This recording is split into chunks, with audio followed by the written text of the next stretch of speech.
mohi sharifi Ramazongacha ham ozgina bir muddat qoldi. Iloho, Ramazon oyini chiroyli kutib olmoqlikni tavba bilan, istig'for bilan, tayyorgarlik bilan kutib olmog'imizni Alloh nasib va muyassar aylasin.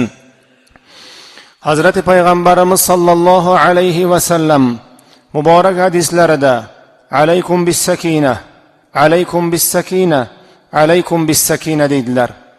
Odamlar namozga kelayotganlarida Payg'ambar alayhissalom ba'zi odamlarni ko'rdilarki, ular yugurib, shoshilib kelishyapti.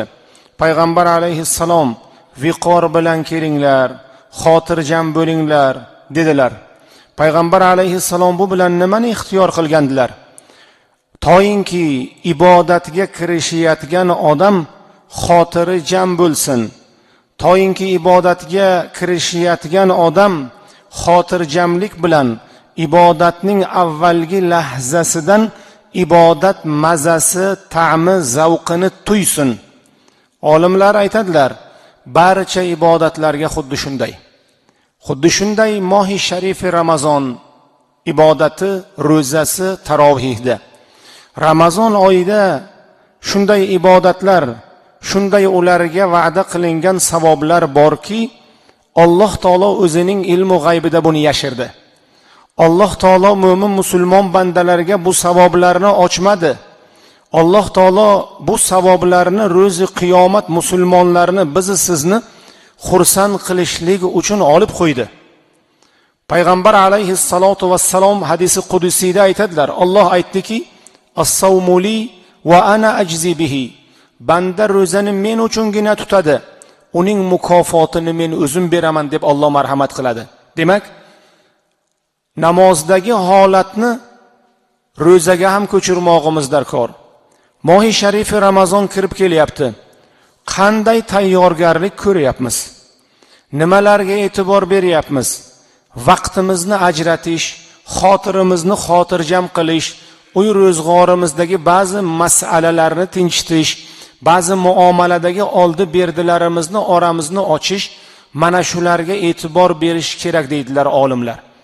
Ramazon vaqt istaydi, kuch istaydi, quvvat istaydi, imkoniyat istaydi. Har bir ibodat xuddi shunday. Ramazonda vaqt kerak. Chunki tarovih bor, qiyomul layllar bor, tahajjud bor. Tarovihda banda Qur'onni xotirjam o'qishi kerak. Shuning uchun olimlar aytadilar kim Ramazon kelib qolganini sezmay qolishligimiz kerak emas. Ertadan ro'zami? Ramazon kelib qoldimi? Bunaqa bo'lmasligi kerak. Kutishimiz kerak, intiq bo'lishimiz kerak. Ramazonga necha kun qoldi? 12 kun. Demak, bozorlikni qilishim kerak. Ba'zi ishlarni susaytirishim kerak. Ba'zi muomalarda oramizni ochishimiz kerak va hokazo. Ibodatga tayyorgarlikni allaqachon boshlashimiz kerak edi. Hali ham inshaalloh kechmas. Ibodat uchun vaqt kerak, imkoniyat kerak. To bir narsani bahridan o'tmasak, ikkinchi narsaga muyassar va musharraf bo'lmaymiz. Payg'ambar alayhissalom ro'zani boshlab olardilar. Ro'zadan oldin tayyorgarliklar ko'rardilar. Oysha onamiz nima deydilar? Payg'ambar alayhissalom Sha'bon oyida shuncha ro'za tutar edilarki, bu oyning ham ro'zasi farz bo'lsa kerak deb o'ylardik.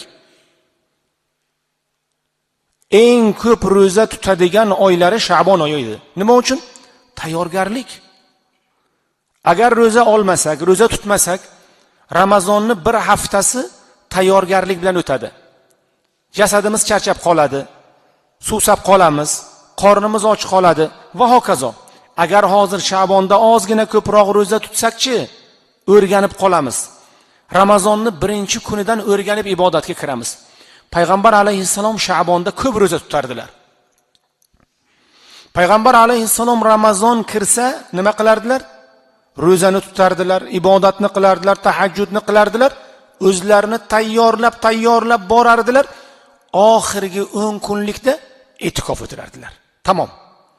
Dunyodan uzilardilar. E'tikof degani o'zi tiyilish degani. Al-ukuf barcha narsadan tiyilardi. Hatto boshlarini yuvmoqchi bo'lsalar, sochlari ko'p edi, masjiddan chiqmasdilar. Boshlarini masjidni derazasidan uzatardilar, ayollari boshlarini yuvib qo'yardi. Ana, masjiddan chiqmaslar. Bu uchun, bu oxirida 10 kun e'tikof o'tirish uchun Hazrati Rasuli Akram alayhissalom 20 kun tayyorgarlik ko'rar edilar. Hamma narsadan tiyilib oxirgi 10 kunlikni payg'ambar alayhissalom masjidda o'tkazar, butun narsalardan tiyilar, Alloh taolo bilan ibodatda roz aytardilar. Payg'ambar alayhissalomning yo'llari bu. Ibodatning ma'no, mohiyati va mazmuni shu.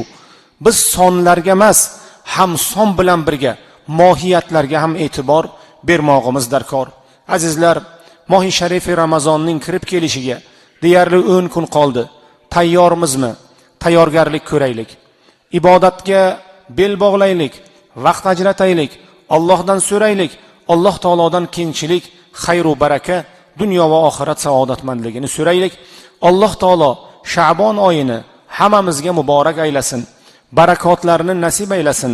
Mohi sharifi Ramazonga hammamizni sog' va omon yetkazsin. Payg'ambar alayhissalom, ashabi kiromlar, tobiin, tabi'a tobiinlar, ulug' saodatlarimiz Mohi sharifi Ramazonni qanday kutgan bo'lsalar, uning kelishiga qanday intiq bo'lgan bo'lsalar, unga qanday ibodat va toatlarga musharraf bo'lgan bo'lsalar, iloho Robbim bizni sizga ham o'sha nasibalardan nasibador aylab, muyassar va musharraf aylasin.